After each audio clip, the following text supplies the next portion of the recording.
You're listening to We're Talking Sports with Ben Burns and Richie Donnell. Remember to like us on Facebook, follow us on Twitter, and subscribe to our YouTube channel. Now, without further ado, Ben Burns and Richie Donnell. All right, everybody. Happy Monday. Happy Monday, Richie. Yeah, Monday. It's not very happy. No, it's not. Yeah. Last day of class, though. I'm kind of happy about that. No, it's not the last day. Not Friday is the last day of class. Right, I don't like it when people say that this is the last day of class because, no. Yeah, well, finals we is finals. the last day. Do you have anything tomorrow? Yeah, I got a quiz final exam at 7:45. Ugh. I got nothing tomorrow. Wednesday, Thursday, Friday, though. I got one. Let's talk about sports. Let's talk about sports. That's why we're here. So, a little NFL stuff today. I mean, nothing major over the weekend. Okay. I don't think really happened. Andy Dalton. Well, yeah. Hurt. I mean, that's the big news right now. I got that down to make sure we talk about that. Some MLB stuff. Pete Rose today. They finally came to a decision on that. All right. And then NBA. The only NBA topic. The Hall of Fame. They're actually looking to move up the eligibility. So right now it's at 5 years. They want to move it down to 4. How that would like the NFL? Yep. Actually is the NFL 4? NFL's 4. Okay. And then there's only one thing really for college football now that coaches are all done. And then I do want to talk about something that happened last week. Parents in sports. How outrageous they can get. Okay. There was 2 incidents brought up last week that I want to talk about on today's show. And you don't want to mention about your Bucks? Hey, I don't want to jinx them. So we're not going to talk about it. No, we'll talk just about for it. the sake of the show. You don't want it to be jinxed. Yeah. No, we'll talk about it. We'll touch on it. Wow. Okay. I didn't want to talk about it because they're still bad. I mean, they still have a really bad record, but we can talk about That's still a pretty historic win, though, for them. And we'll mention more on the show, but I got some interesting facts about that win for them, actually. All right. So we are going to talk about it. We'll talk about it. Okay. So I'm Ben Burns. Richie Donnell. And we are talking sports. Talking sports.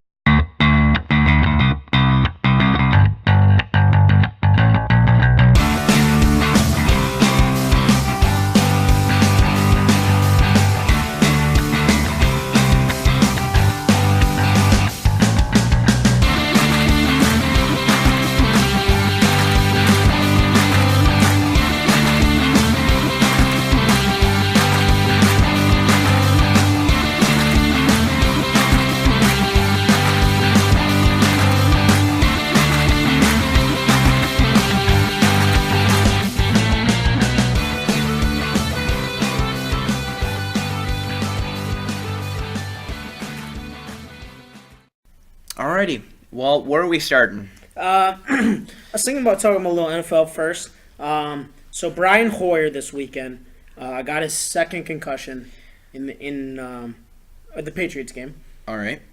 So there's a concern about it's his second one of the season. Okay. About obviously what type of damages this is going to have for him going forward. Sure. So I'm going to ask you. With the concerns on concussions, is the NFL going to say that they're going to put on a limit?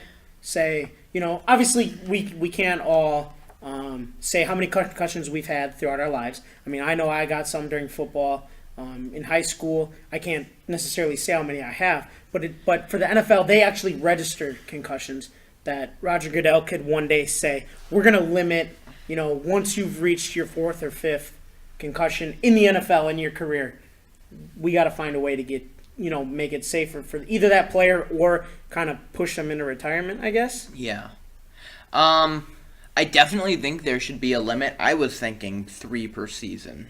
3 per season. I don't want somebody to get 3 concussions every season. Right. Because that's too much. I mean, like Wes Welker, for example. Yep. I feel like he's had too much. Well, and Percy Harvin for the longest time was having migraine. Well, I don't know if that's related, though. Right. Yeah, we can't say that. But I mean, obviously there is a long-lasting effect that I think one day there will be something that says, okay, if you've either reached this many in a season, like you said, that player is now forced on the injured reserve and is no longer able to play that season. Yeah. But do you think that there's a number that the NFL may have that says we're going to make you call it a career?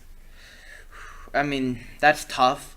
I don't think the players' union would agree to anything like that. Okay. So no. I mean, just 3 per season. Maybe even 2 per season. Now, I guess if you were Roger Goodell or maybe even DeMaurice Smith, is there something that you think that can maybe be agreed upon to limit the number of concussions that guys are taking? Obviously, we know it's a violent game. Concussions are going to happen. But is there a way that they can say, hey, look, now it's not just about football anymore. We want to, preserve your life here.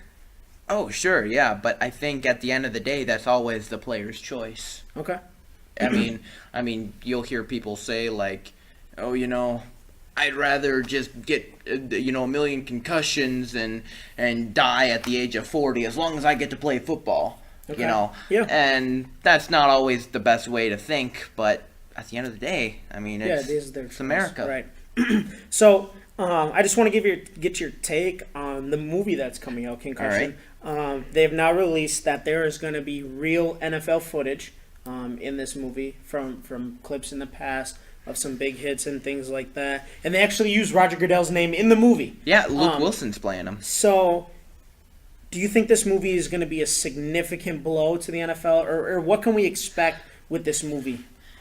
I think it's doing what, like, all the other documentaries and whatnot are doing. It's raising awareness. Okay. That, the NFL isn't particularly, like, evil or anything, but they need to do something more. Yeah. And I think this is going to go more into detail of, what the NFL was kind of hiding and stuff and kind of putting everything, behind closed doors.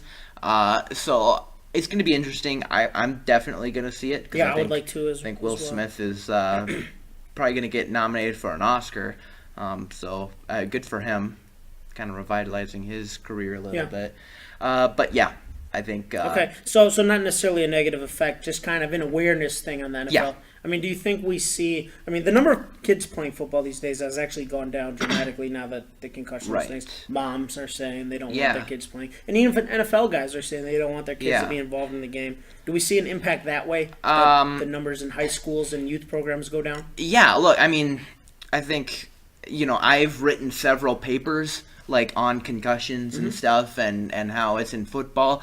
If I were, president or commissioner or whatever, I would say, football should be non-contact until you get into high school.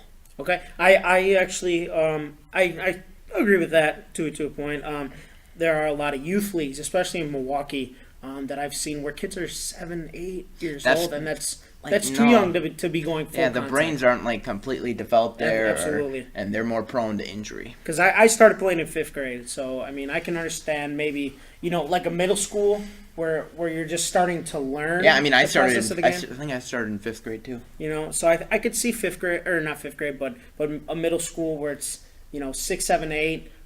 To kind of get them used to the game, and then high school be that full development, but nothing younger than middle school. I think that's just absolutely too dangerous. Yes. So the Seahawks again lose another running back. Yep. Thomas Rawls done. Broke his ankle. So they signed Bryce Brown, but the injuries are starting to add up for the Seahawks. Are we looking at when Green Bay won the Super Bowl? I mean, it wasn't just injuries everywhere. Yeah, pretty much everybody was hurt except for Rodgers. I mean, are we looking at the same thing here where the Seahawks are right now besides the Panthers, they're the team that might be the hottest. They're the team nobody wants to see in the playoffs, and they're kind of just plugging guys in, and they just keep finding ways to win. Well, I mean, it kind of depends on how Bryce Brown does, or Marshawn Lynch once he comes back, because right now Russell Wilson is absolutely on fire, and with Rawls out, they might sag off a little bit, focus more on Russell, and so I think it really depends on the running game. Okay, it's interesting that they were calling Seattle Green Bay West for a while because Schneider left to go to Seattle, and Holmgren and just all these guys seem to be going, and now they're possibly the hottest team in football due to the same thing that happened in Green Bay in 2010. One of the things we talked about in the intro, Andy Dalton. What do you think that injury holds for the future, for the rest of this season at least, for the Bengals? Well, I think it knocks him out of Super Bowl contention. It sounds like he's out for the next 3 weeks. Yep. So now even the AFC North is on the line. I mean, Yeah. the Steelers just beat them, and it looks like they're on fire. So, I mean, they might have to come in as a wild card now, which, isn't good. They haven't won a playoff game for, 15-ish years, even probably longer than that. Yeah. They haven't won a playoff under Marvin Lewis, first of all. So, I don't know. A.J. McCarron looked okay when he played, but I don't think he has what it takes to lead them through the playoffs. Right. And even if Andy Dalton comes back, he probably won't be at 100%. Now, I have not seen the schedules to the teams who are in the playoffs or out of the playoffs. Pittsburgh right now is out of the playoffs, and I believe it's the Jets and the Chiefs that are in the wild card spot. But if Pittsburgh wins out, I know like you said, they've already beat Cincinnati. If all those teams win out, there's a possibility Cincinnati doesn't even make the playoffs. Yeah, if they lose out. I think they'll make the playoffs, but I don't know how they'll do when they get there. So now, Mark, you brought up Marvin Lewis. They have not won a playoff game under Marvin Lewis. Now, there's been a lot of different things that have led to that. I mean, Carson Palmer, the year that they made it back when he was there, tore his ACL in the playoff game against Pittsburgh on the first play of the game or whatever. Now, this situation with Andy Dalton, a lot of people are kind of calling for his head over the last couple of years, saying he's not the guy because we can't win the playoffs with him. Yeah. Is there a chance that we get the Lovie Smith treatment here where we have a guy who had a successful season and at some point he's just going to get axed because they can't win in the playoffs? Maybe. I don't know. I mean, as far as I know, Mike Brown, the current owner of the team, has a really good relationship and a very long-lasting relationship with Marvin Lewis. Right. So I don't know if they would, fire him or not. We'll see. Yeah. I want to get your take on this, Mike Daniels. Have you seen this, the Mike Daniels extension yet? I'm just hearing of it now, but I'm very happy about it. Okay, so Mike Daniels signed an extension, 4 years, $42 million. Good. $12 million signing bonus. He makes him the third highest player at his position behind only J.J. Watt and Calais Campbell. All right. And now, is that 3-4 defensive ends? Yeah, 3-4 defensive ends. Originally, when I was told about this, I was told that it was 4 years, and I said that if it's anything higher than 40, to me that's overpaid. I don't think he's one of the top 3 defensive ends in the league, in my personal opinion. He's averaging 6 sacks per season over the last 3. And obviously you watch Green Bay a lot closer than I do. So, I mean, do you think this is a fair deal? Is this an overpay? Is this right where he is? So back in training camp, holy cow, training camp. It's weird hearing my own voice. Yes. But back in training camp, I wrote an article on Rant Sports about how they need to lock up Mike Daniels immediately, preferably before the end of the season. And I can't remember what I said, for the specifics of the deal, but I said around $10 million a year. Okay. So I have no issue whatsoever about giving him 4 years, $42 million. I think that's fantastic. And I think everybody outside of Green Bay doesn't really know much about Mike Daniels. It's because he's a 3-4 defensive end. If your name isn't J.J. Watt, all you're supposed to do as a 3-4 defensive end is basically plug the holes. Right. And people are saying, Julius Peppers having a great season, Clay Matthews having another great season, even guys like J-Ron Elliott. It's because of Mike Daniels. Mike Daniels is, he takes on the guards and the tackles and sometimes both at the same time, and usually he's not in the spotlight. Like I said, everybody outside of, the Green Bay fan base doesn't know much about him. But Mike Daniels is also a vocal leader for the defense, and that's really important. I hope, once the playoff comes, he has one of the C's on his jersey showing that he's one of the defensive captains, because he's really took on that role for the last 2 years. And just listening to his interviews and stuff, you can tell that this guy is extremely passionate about football, and he's ready to play and win and kind of bop some heads at the line. I So- love his personality. He's getting $22 million over the first 15 months, and Green Bay has done a very good job on front-loading Absolutely. contracts. Versus where we usually see the typical contract of guys getting a majority of their money towards the end of their contract. And when you're a younger guy, I mean, I don't see the shame in that. Obviously, you're going to pay them the most during their prime. That's what they aim for. But sometimes you get guys like in the older stages where they're getting paid tons of money, like a Dwight Freeney, who's just getting paid a ridiculous amount by the Colts. And then they end up having to cut him because they just can't afford it anymore. So what is this deal to Mike Daniels? I mean, what does that ultimately mean for guys like Eddie Lacy, Bakhtiari, whose contracts are coming Bakhtiari. up? Bakhtiari, sorry. how they're with their contracts coming up. I mean, how does this affect those guys, and where does that kind of put their value with the team, where the possibility of their extension or new contracts?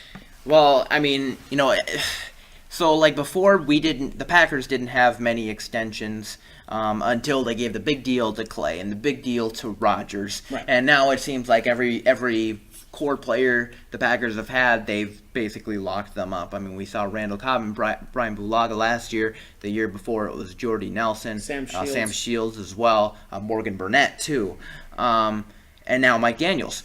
So now you kind of got to look into some upcoming free agents.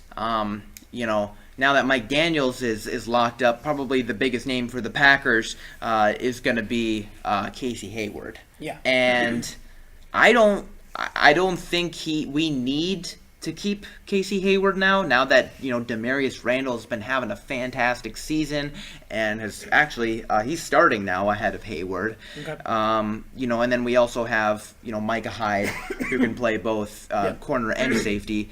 As for Eddie Lacy, I don't think running backs are getting paid that much, anymore, and their value has gone way down. So that doesn't mean that we have to pay Eddie $10 a year. I was actually just looking at that because with Todd Gurley going number 10, you constantly see these guys who are claimed to be draft experts talking about how the running game, you can kind of put anybody in there and be successful. And I was looking yesterday, only 2 running backs to this point so far this season have surpassed 1,000 yards compared to 8 wide receivers.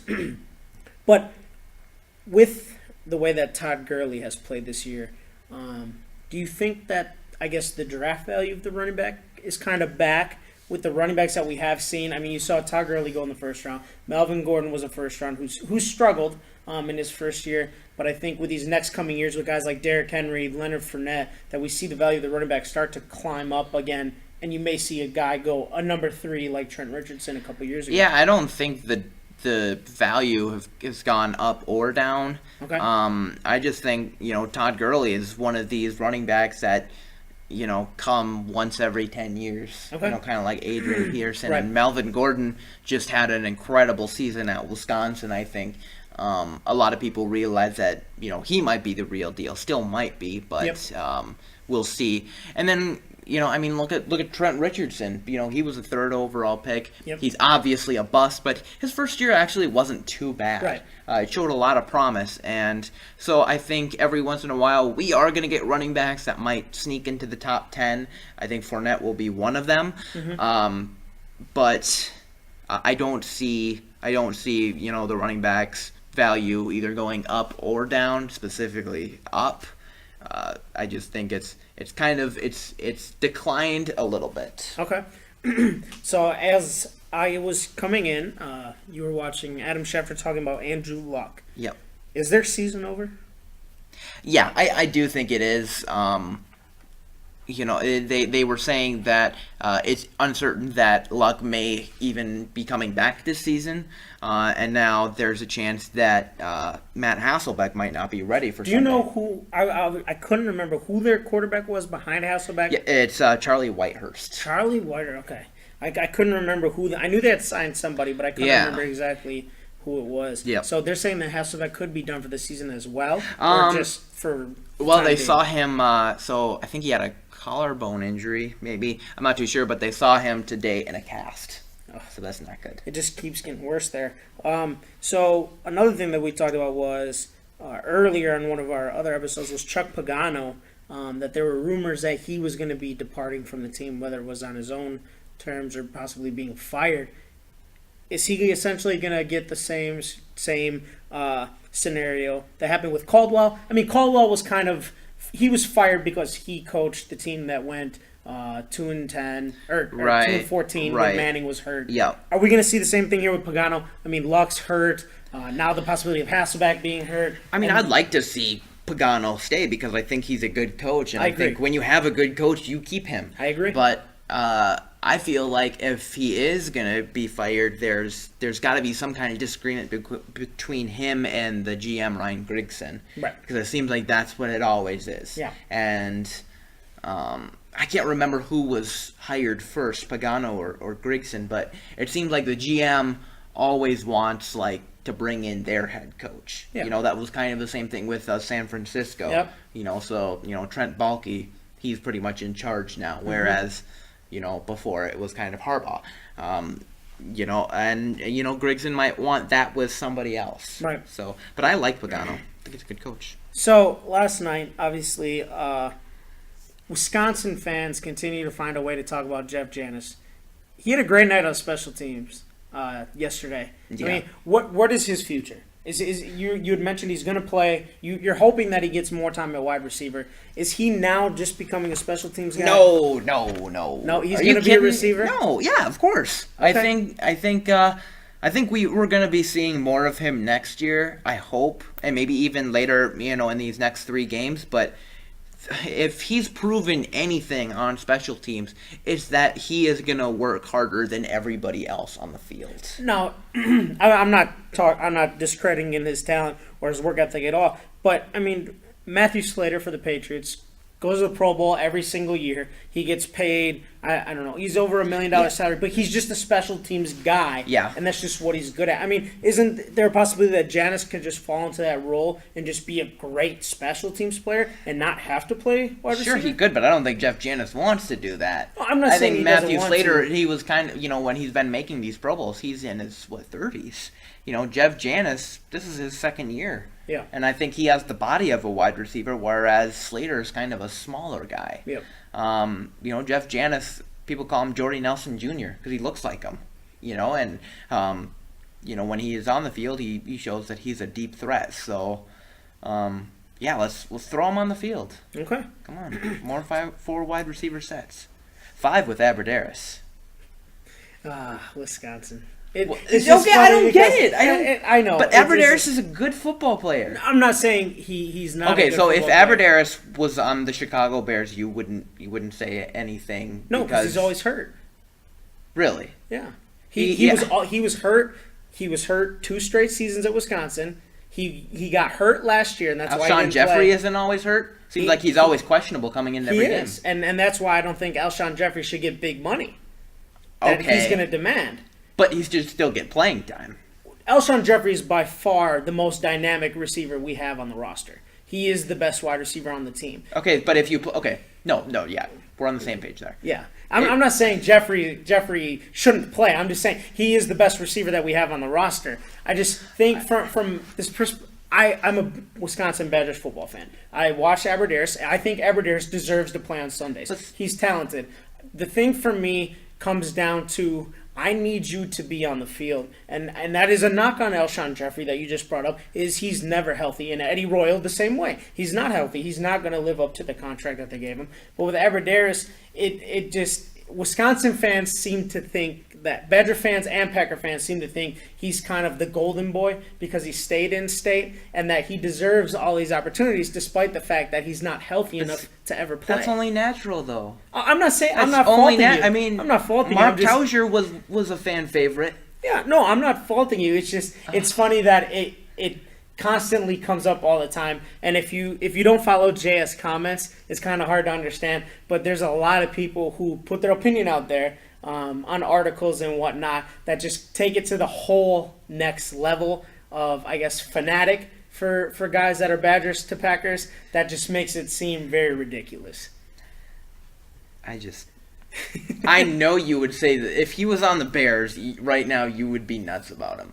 No. Well, you can say that right now, but no, I mean, and like people ask me this about Aaron Rodgers because I don't like Aaron Rodgers. I'm not a fan of his. I don't like I guess he's the best quarterback in the league, but I don't necessarily like him or the way that he acts.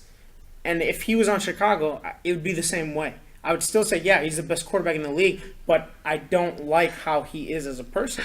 From what I know about him. Let's move on because I don't even want to talk about that. I don't even want to talk about that. That's the truth. So they're looking at the possibility of changing the playoff rankings, going to what the NBA now has because of the fact that this year there's a possibility that 2 teams get in with under a 500 record. And that kind of makes it look bad for some teams like Pittsburgh. Pittsburgh could possibly miss the playoffs where a team like Houston or Indianapolis gets in with under a 500 record.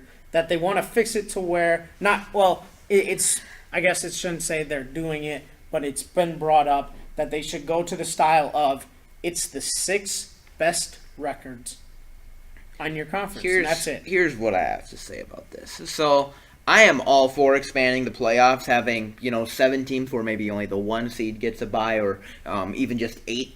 Oh, hang on, that one's falling off. Have 8 teams, but I think the division winner needs to be in there because I feel like if you don't put in the division winners, those division games are they don't mean anything. I mean, let's talk about when anybody in the NFC North plays Detroit. Yeah, Detroit's usually really bad, but it's such an important game. I mean, I think you can say that as a Bears fan. Yeah. When they played the Vikings, when the Vikings weren't good. Yep. I think the stakes are much higher in division games, and without those, playing just a bad team twice. That's boring. I agree with you on that aspect, but I guess the questions start to arise when the last couple of years. I mean, you saw Seattle go in at 7-9. Now, granted, they did win a playoff game. I think if you have the best record in your division, mission accomplished. With the way that the NBA has now gone to it with the 8, it used to be the top 8 teams in each side made it, right, and then no division winner could fall farther than 4. So if there was a team like Cleveland or Chicago when LeBron the first time when LeBron was in Cleveland and Chicago was really starting to get up there, and you had them as the 1 and 2, the other division winners would fall in at 3 and 4. Just because Chicago was able to jump them, that's just how the NBA had it set up. Whereas now they are not honoring the division champs, despite the fact that there are still divisions. Yeah. That possibly the NFL I don't goes that way. think divisions are as crucial in in the NBA. I mean, probably the biggest rivalry in the NBA is Celtics Lakers, and they're from different conferences. Right. I think with the NFL, when you look at the biggest rivals. Or the biggest rivalries, Packers Bears, both in the NFC North, Cowboys Redskins, NFC East. And you could go on and on and on. So I feel like having the division at stake, basically division winner, gets a home game in the playoffs. I feel like that's what the NFL is all about, and it's about rivalries. Okay. So one thing I want to do bring up. Now, they talk about the MVP as being sometimes, the best player on the best team, or, everybody kind of views the league MVP differently. Yeah, it's very, not But clear. The one thing that I do want to bring up is how when Philadelphia when Philadelphia beat New England, and then last night New England came back and beat Houston kind of handily. They went in there and handled their business. I mean, where does that speak about? Now, it was only one game, but Gronkowski as possibly being an MVP candidate. I mean, he's probably Tom Brady obviously is the most important guy to that team. Yeah. But is it fair to say that if Gronkowski got hurt in week 1, that he might be the most missed player in the NFL more than any other player? I think Gronkowski should definitely be considered. Okay. Like if we're having like a top 5, he would be in the top 5 for sure. Right. Like I said, he's not. I don't think he's as valuable as. But yeah, I mean, if Tom Brady. If you break down the actual MVP, most valuable player, I mean, Rob Gronkowski for this season, yeah, he might be up there. Yeah, and I just saw an interesting stat today that he's the first tight end in NFL history to have 5 straight seasons of 10 touchdowns or more in a single season. Yeah. He's been in the league 6 years. I mean, that just That's shows incredible. what this guy's going to be in terms of an all-time. And Tony Gonzalez, watch out. Yeah. So definitely. let's get into the debate before we take a quick break. Oh, okay. I want to, since we're talking about football Right. and our debate is football. All right, and we did something interesting this week. Neither of us know which ones we're doing. Yep. So here's the situation. So we're talking NFL. Mm-hmm. Let's just say you were, they had a special draft today. Mm-hmm. You ended up getting drafted. Which team would you least want to play for? Okay. Now, do you want me to go first? I'm gonna let you go first because I have 2 teams and I'm not sure which one. Now, I could go either. I didn't want to. I originally had thought and was going to ask you, is it okay to have 2 teams? Because I looked at this from 2 different perspectives. All right. Now, the first team that I came up with, to me, was a no-brainer. Green Bay. Because of the fact that I absolutely hate Green Bay with my entire heart as a Bears fan. Okay. That's where that came from. Okay. It's not to say that Green Bay is a bad organization, that they're not one of the greatest organizations ever. If you pick Green Bay, I'm gonna win. But that's easy. But I as a diehard Bears fan, I could never want to play for Green Bay. Okay, but you need to have more reasons than that because not everybody's a Bear fan. No, I get that. I'm just saying that. So you're going with the Packers. That is why I personally would not want to. But this isn't a personal debate. So what else am I supposed to base this on? I don't know what else to base it on. Okay, I'm gonna do mine then. I would go with the Detroit Lions. Okay. As the team I would least. But see, this isn't about you, Richie. What's it about? You It's said just if in I were to general. get drafted. Well, to the I'm NFL, who would I speaking in not- all right. So okay, let's do this. So I picked the Detroit Lions for several reasons. Where do I start? Okay, well they haven't won a playoff game in over 50 years. What other team can say that? Yep. I mean, has there been a team that hasn't won a playoff game at all? I'm thinking Texans, but Texans Cleveland. have won. They've definitely won a playoff The Browns? game. The Browns? Yeah. Mm. Yeah, I mean, they went to the AFC Championship game with Schottenheimer. How long ago was that? That was a long time ago, but I'm just talking about, come on. Yeah, they've won several championships. They've won a Right, playoff but that game. was 40s Yes, and but 50s. still, yeah. But even, I mean, let's talk past 50 years. Yeah. I think every team has won a playoff game except for Detroit. Second of all, do you really want to be living in Detroit? Detroit is not a great place to live. I mean, granted, I've never been there, so I can't speak on that too much. But on it kind of being a bankrupt city, along with it, having cold winters, it's not a great place to live. So those are just a couple reasons. And finally, it looks like everybody is getting the boot. We still don't know about Stafford or Caldwell, but the fact that they're once again rebuilding, it's just like, are you kidding me? Mm-hmm. Unless your name is Calvin Johnson, you're not safe. Pretty much. So I don't want to go into that kind of environment. Yeah, I agree with you. So go ahead, debate for the Packers. Well, like I said, I originally came up with 2 ideas because I wasn't sure which way you wanted to go about this, and when you said that, to me it came across as a personal question, and that's why I was a bit confused as how we were supposed to debate this, because for me, being a Bears fan, I would absolutely not want to be in, you know what I'm saying? Yeah. From a personal standpoint, but now that you've went and explained this to me, because I didn't quite, that's why I said I had 2 Okay, teams do you as want well. to pick a different team? The team that I would not want to go to is Cleveland.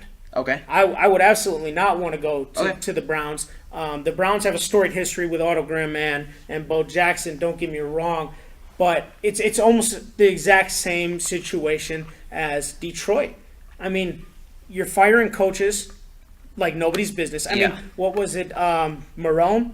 Not Marone. The guy they got from Carolina, the offense coordinator. I'm blanking on this. Chudzinski. Lasted 1 year. Yeah. I mean, when you're a rookie and you get drafted and you come in and you learn this playbook and you develop a relationship with your head coach, and 5 months later your head coach is gone because there's no stability in the front office, it's hard to trust that organization. Yeah. And Trent Richardson, for example, like we talked about, he didn't necessarily have a bad rookie year. Then all of a sudden, I mean, now the Colts got the short end of the stick on that one by far. But all of a sudden, oh, hey, let's just take our first. Okay, we'll get rid of him.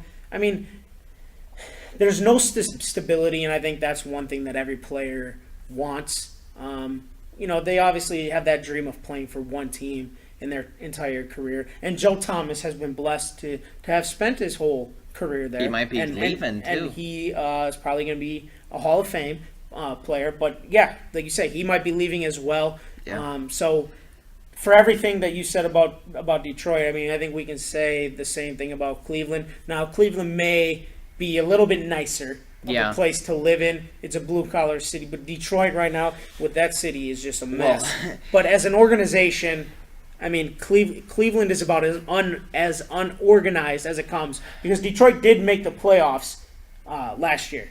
They did, So, I mean, they have had more, I guess, success recently than the Browns have had. They had the 1 year with Derek Anderson. But besides that, since they've been an organization since they came back in the late 90s, early 2000s, they haven't done anything to prove that they should even be a team right now. Right. In my opinion. No, you're absolutely right. I think last year, it was the 2014 season. Yep. That was kind of a diamond in a rough season for Detroit. I think they've already lost 9 games this season, and I can't speak much better with the Browns. But let's look at the cities in general, not the teams. Yep. So both of them are pretty run down. I mean, Detroit and Cleveland stereotypically have been known as kind of not good cities. Mm-hmm. But I think Cleveland's on the uptick, mostly because of LeBron James. I think seeing where the Cavaliers are at, and LeBron seems to be very, very committed to the city of Cleveland, and I guess Ohio in general. I think Cleveland will end up becoming a better city, and seeing if I'm a rookie from the Browns, I think things are on the uptick. Whereas with Detroit, I don't see that. I don't, and I mean, I guess I don't even have to talk about Detroit sports teams, kind of the same as the Cavaliers, but I just think with the Cavs having LeBron, he's more than basketball. Yeah. He's a representative for Cleveland, and I think he could even drive in more people to play for the Browns. Maybe have a bigger free agent market there. So I think the Browns can get better. Another thing is I think Cleveland has a better fan base.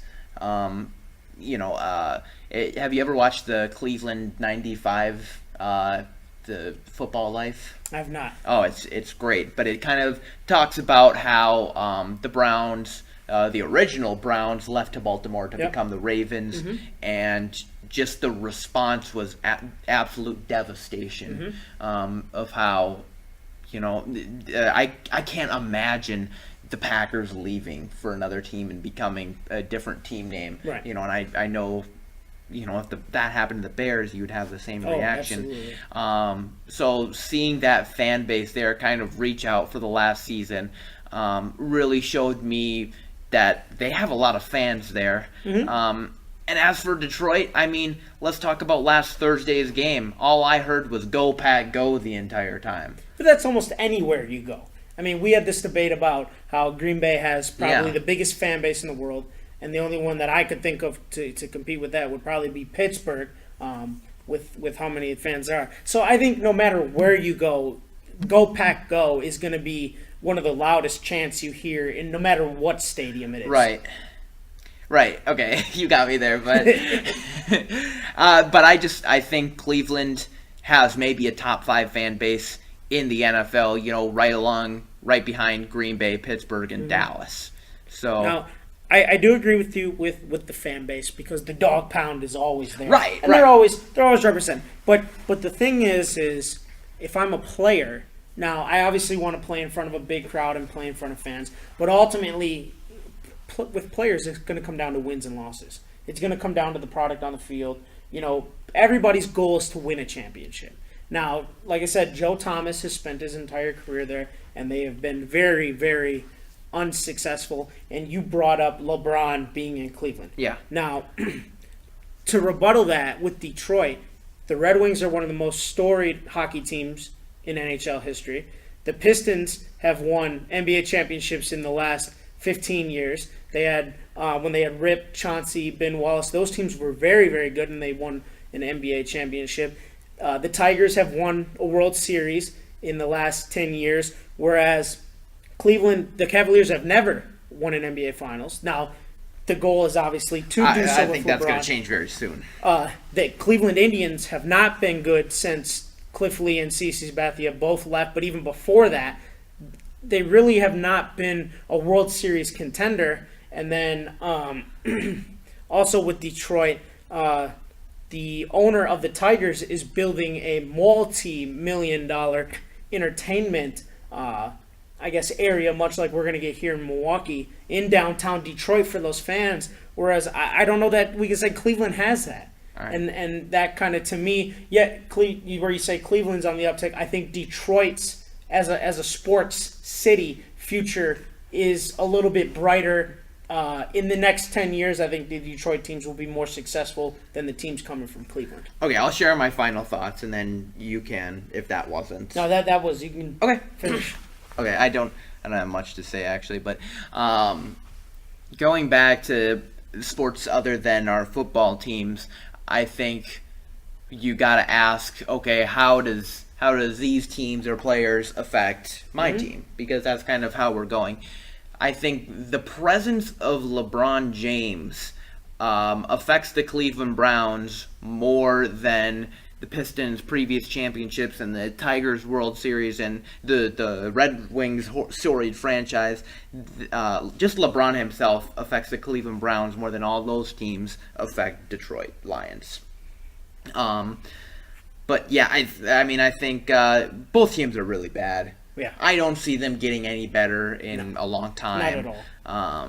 And currently, just to, not to throw shots, but Detroit is having a better year than Cleveland right now. Well,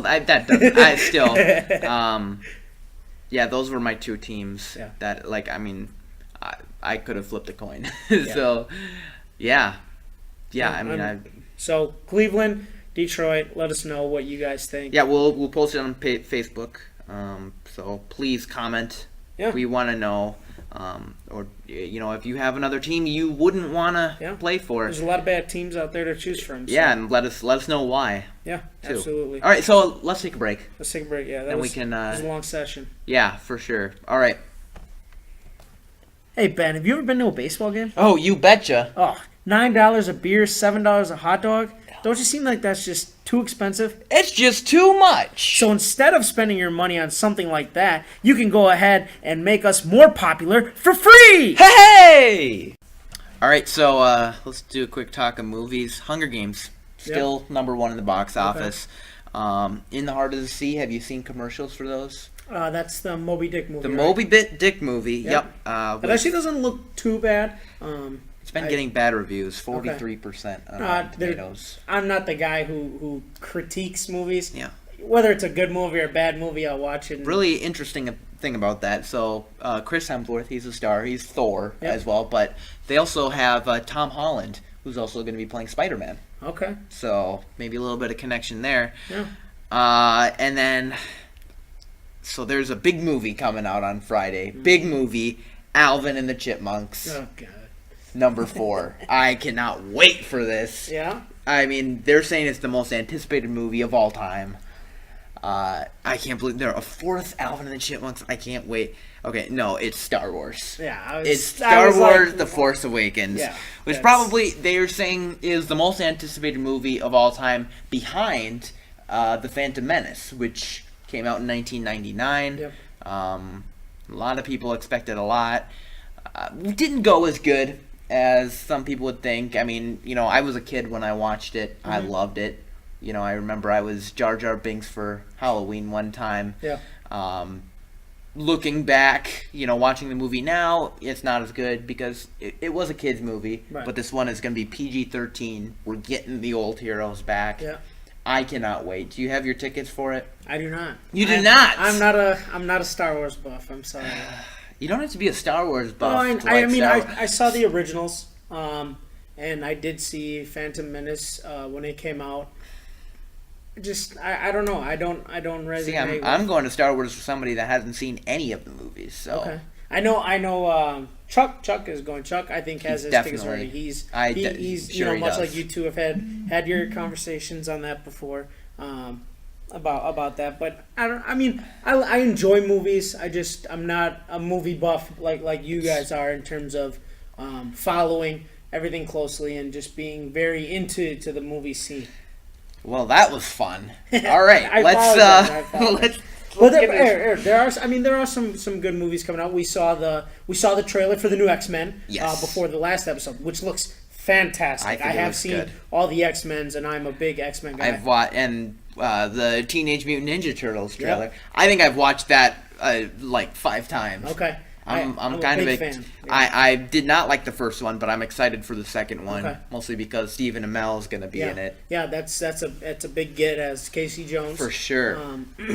But it's going to be hard, especially when you reboot a movie series. 10 to 15 years, no, actually 20 years. Sorry, 20 years later, like the Turtles. With the technology today that they had versus back then. They obviously wanted to go a different route. And we can expect Michael Bay to do Michael Bay things like he did in the Transformers. Yeah, a lot of explosions. Yeah, I hope and a lot of Megan Fox. Yes, I hope they play the Ninja Turtle song, the Go Ninja, Go Ninja, Vanilla Ice. I hope they play that. Can we get a throwback cameo from Vanilla Ice in the Turtles movie? I would love that. that would be. Those are movies that we can talk about. I can conversate about that, but not stars. So we talked recently about Major League Baseball getting a salary cap. Jason Hayward, right after Friday's episode, signed an 8-year, $184 million contract. Now, this is a guy who's a .260 career hitter. He's only hit over 20 home runs in a season once. Yeah. And he's the first guy to sign a deal over $100 million who's never had 100 RBIs in a single season. On the open market value, he got $23 million a year. And at one time, he was the number one prospect in baseball. He was this hyped phenom before Bryce Harper. But this goes to show that there needs to be some sort of structure in professional baseball. Because ultimately, with the Zach Greinke deal, in 10 years, we're probably talking about somebody like a Mike Trout or a Bryce Harper getting $500 million in a single contract. Yeah. When is enough? I think now is enough. I think giving David Price that $31 million a year, that's enough to me. Yeah. I agree. And Greinke got even more. So, yeah. Miguel Cabrera got $30 million a year. And to me, that was a lot. But when I look at the context of Miguel Cabrera possibly being the greatest baseball player in my lifetime, the greatest hitter in my lifetime to ever play, or greatest hitter ever in the history of the game of baseball, that's a little bit more justifiable, but $30 million is still a lot for any athlete. But, Major League Baseball they have to do something. I think, the rich teams are getting richer and the poor teams are getting poorer. Yeah, and it sucks. Obviously, we're kind of stuck in the middle here in Milwaukee. The Brewers would stand no chance to get anybody at 8 years, 184. Not at all. And I guess maybe this is a little bit of frustration from that aspect because we're not going to get guys like that. Like I said before, our playoff opportunities for the foreseeable future walked right out the door when Prince signed his $210 million deal with Detroit. So, or when Ryan Braun stopped taking steroids. That was a big hit for us. Both of those were massive hits. But I think the hot topic for this week in baseball is Pete Rose. Today they had the meeting. Manfred decided that the ban will not be lifted. What was your initial thought or take on that? I don't see any reason why they need to lift the ban. Okay. So you think he should have been banned? He was given a lifetime ban. Let's make it a lifetime ban. Okay. So let me ask you this: now you said let's make it a lifetime ban, or it is a lifetime ban? Yeah, right. And they keep it that way. Now, is that just because they issued it, so stay by your guns, or do you feel like the crime that he committed is worth the penalty? Well, his crime hasn't changed. Right. Nothing's changed. Do you think that what he did was worth that type of a ban? I guess that's my question. I think yes. I think the fact that he basically cheated on games. He bet on games, right? Yep, he bet on baseball games while he was an active player, which is considered illegal. Yes. Now, to Pete Rose's defense, because I believe Pete Rose should be in the Hall of Fame, he only bet on his own. Sure, he should be in the Hall of Fame. He bet on his own team. So to say, oh well, you can throw games and whatnot for bets. If you're gonna bet on your own team and throw a game to make your team lose, that to me that says more about you than it does to bet on your team in a situation. I think another reason why he received the lifetime ban is because he was such a good player, and whatever he does holds so much more of an impact. Right. Like you're saying, if it was a 5 or a 10-year ban, that 10 years would have been up, and then Pete Rose would have got in a year 11. Well, no. What I'm saying is Pete Rose was such a big player. Whatever he does it has such a bigger impact. Okay. Like if Devin Harris was caught cheating on games, like it wouldn't be as big as LeBron was caught. Right. So and that's what he's the all-time hits leader. Yeah. So that brings me up to my next question of players and their Hall of Fame status being judged for off-the-field issues. I mean, Michael Jordan was a huge gambler when he played. Now, they've never proven that he's ever bet on the Bulls. Right. Or, whether he has or The not. Wizards. We don't know. Or the Wizards or even the Hornets today. We don't know. But is it fair? Guys are going in the Hall of Fame for their sport, for being athletes. Whether you're if you're one of the best in the NFL history, you deserve to go in the Hall of Fame. So is something that you do off the field, should that hinder whether you get into the Hall of Fame or not? I don't think it should. Okay. But it will. Right. Like, no matter what we say. We're on the same boat here. Yeah. We're in agreement. Because, for me, the biggest one is, going forward, the biggest one for the NFL is going to be Marvin Harrison. I don't think that, to me, personally, I don't think Marvin will ever get in. He'll get in. But I think he deserves to be. And Chris Carter. Chris Carter was not a first ballot Hall of Famer, and they said that it was because he had off-the-field issues early in his career. I think that's something that it's hard, and with the steroid situation in baseball, guys not getting in because of steroids, I think those guys do deserve to get in because, that is a part of history. Yeah. But at the same time, I guess whether it's, hey, you tested positive for steroids like Barry Bonds. If Barry Bonds had a positive test, he still deserves to be in the Hall of Fame. But is there a way that we can say... I don't know. I think steroids is a different issue because those are performance enhancing. Okay. So now, the one debate that I always get back in terms of performance enhancers, like Babe Ruth was said to be a heavy drinker. Now, drinking can also be considered performance enhancer because if you have to drink in order for you to be a normal functioning human being, like any alcoholic, are those things that people are going to take into consideration? Because technically that would be a performance enhancer because you have to drink to get back to your normal level to just be a functioning person. I don't have an issue with drinking.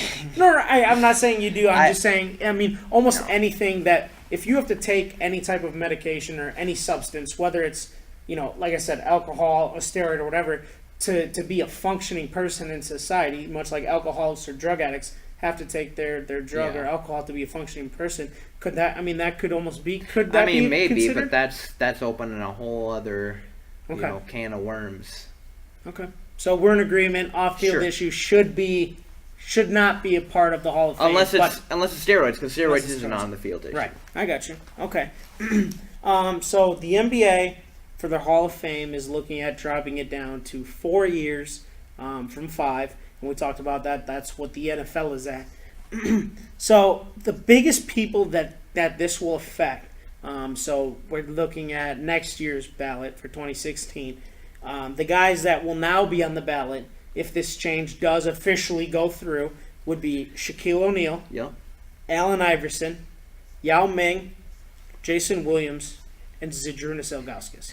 Those were the names that were listed in the article. I'm not saying Jason Williams or Zydrunas deserve to be in, but those were the guys who will move up because of this being dropped down. Now, what do you feel about this being moved down to 4 instead of 5? Is that something I have you no favor? problem with this. Okay. I think this will give the NBA Hall of Fame Or is it just the Basketball Hall of Fame? I think it's just the NBA Hall of Fame, because I know Naismith has their own Hall of Fame. I'm not sure. I don't know how that works, but I don't either. I think this would give the NBA Hall of Fame a lot more attention. Okay. Because, I feel like 6 years is a really long time. Yeah. And I think with the NFL, where they do it with 4 years, we're going to be talking about guys like Brett Favre and T.O. Yep. They're both at 4 years, and I feel like, and Alan Faneca too. Yes. So I feel like they're not too far out where we completely forgot about them. Mm-hmm. Nobody's ever going to forget about. Obviously, when nobody's ever going to forget about Favre, but right. like T.O. Mm-hmm. If we waited 2 more years, we might say, oh yeah, he's going to be in the Hall of Fame, great. But now it's 4 years. 4 years isn't too long. Right. Yeah. So the NBA. The guys that this affects, that are on the ballot, that will be on the ballot again next year, that didn't get in. I'm not sure how the NBA does. There's like with the NFL, I think they take between 5 and 8 is what I think I've heard. It's a select number. Well, okay, it's five like modern era or whatever, and then 2 of like the old. Or no, like they changed it. So it's like I think it's 5 of the modern era, and then like contributor, and then 2 senior committee, which is past 15 years after retirement. Right. Because they're only allowed on the ballot as a modern day for so long. And for some reason, Jerry Kramer still isn't on that list. And neither Kevin Green is not in the Hall of Fame as well. But he still has a chance to get in the modern era. So, so the guys that this affects coming up is Tim Hardaway, Kevin Johnson, and Chris Webber. Those guys are the ones that will be greatly affected because they probably would have been the top guys on next year's ballot had the rules been the same. But I think it's fair to say now Shaq's the first ballot. I think Allen Iverson gets in. Probably Yao. I think Yao's career is a little different. I had actually read on his scenario that his dad retired at 30, and that's why he decided he wanted to retire at 30. Because in China, something with the way that their culture is, that he was like, when I turn, he announced it, that he's like, when I turn 30, I'm done. Did he say that when he was drafted? No, not when he was drafted, but it was like, I want to say he was like 27 or 28, and he just said, when I'm 30, I'm done. I don't even know if he could have played that much longer. Because his foot. Injuries, right. How being a Mavs fan? Yeah. You've been a Mavs fan your whole life, right? Yes. So, going up against Yao Ming, what do you have any Yao Ming stories that you can? I don't. Really, the only Yao Ming stories I have is when he went up against Shaq. Okay. I thought Lakers Rockets says those were always the best games because you got this incredible low post matchup, and I feel like Shaq was usually the only guy that stood a chance against Yao in the low post, just because how crafty he is. That's really all I got. I don't have any against the Mavs. Okay. I think that'd be a good topic going forward when the Hall of Fame lists get announced, so we kind of honor those guys and share stories much like anybody else would. So the one thing on college football that I want to talk about, Greg Schiano got hired at Ohio State. So I want to ask you this as a tying question. Now, head coaches get fired all the time. Just for example, like Jack Del Rio was fired from Jacksonville, went to Denver as a coordinator. Do you feel that there's maybe a specific way to handle that, or a better way, whether you're a head coach and get fired, if you should go get another head coaching job or be a coordinator? You know what I mean?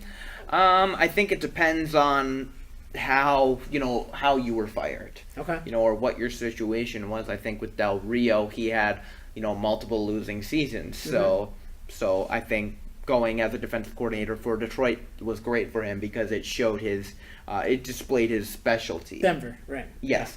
What did I say? Detroit.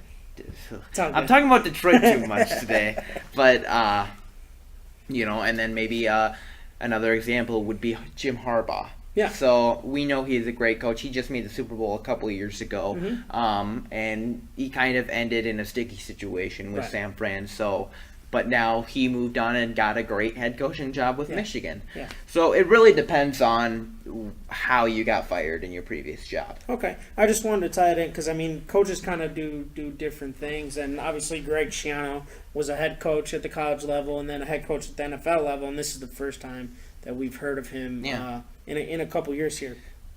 So you heard about the situation at Missouri with the players rioting, correct? You betcha. Okay. Oh, I was all over it. So apparently this morning the state reps from Missouri filed a petition that says any player who was involved in that rioting have their scholarship removed and be kicked out of school. Wow.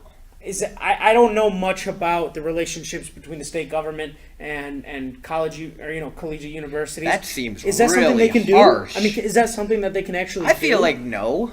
I don't know how they can actually do that. I mean, Missouri obviously must be a public school, Right. like a state school. Yeah. I don't know.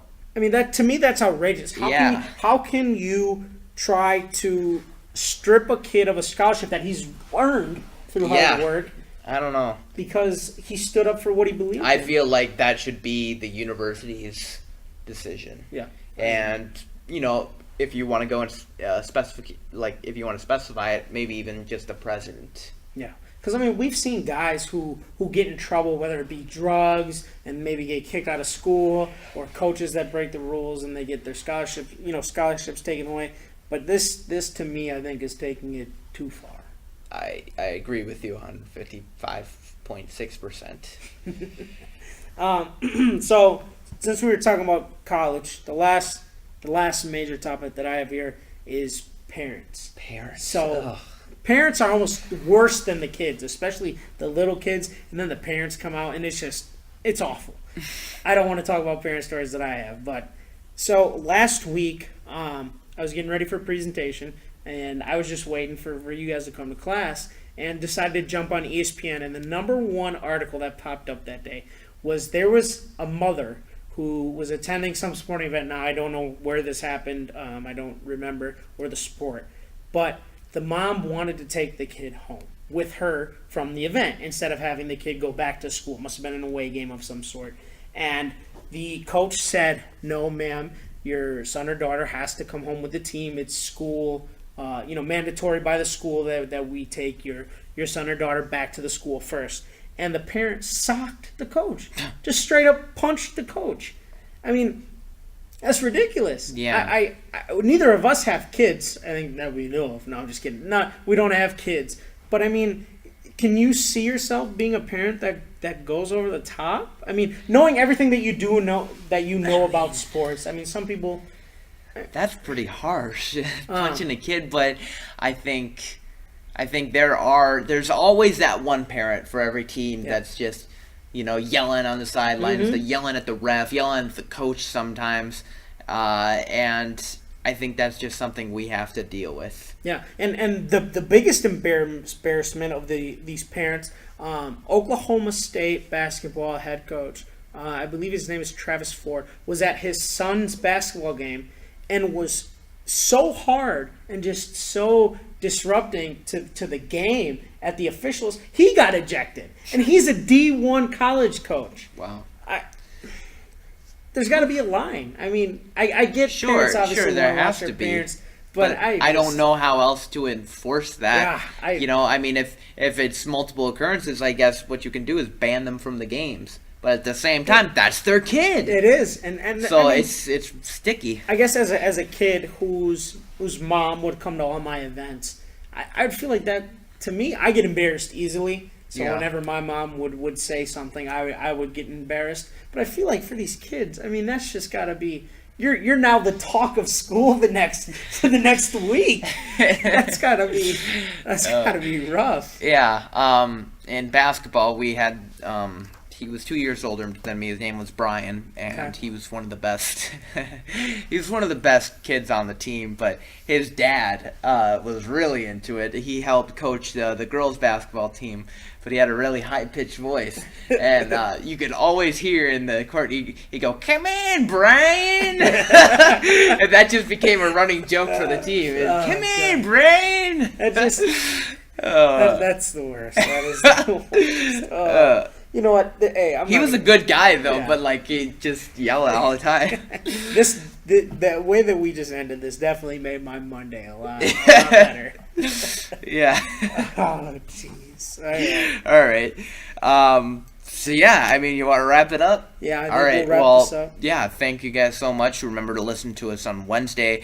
Be part of the debate. Which team would you least want to play for? The Lions or the Browns? Yeah. I thought we brought up some really good points. Yeah. And even besides the debate, I mean, if you guys got anything, just in general, I mean, hit up the Facebook page, hit up the Twitter page, give us feedback, throw some things out there. Maybe you want to hear a certain story. I mean, if you wanna, we'll talk about just about anything about sports. Yeah. So Absolutely. all right. All right, Well, guys, we'll see you Wednesday. All right. Bye.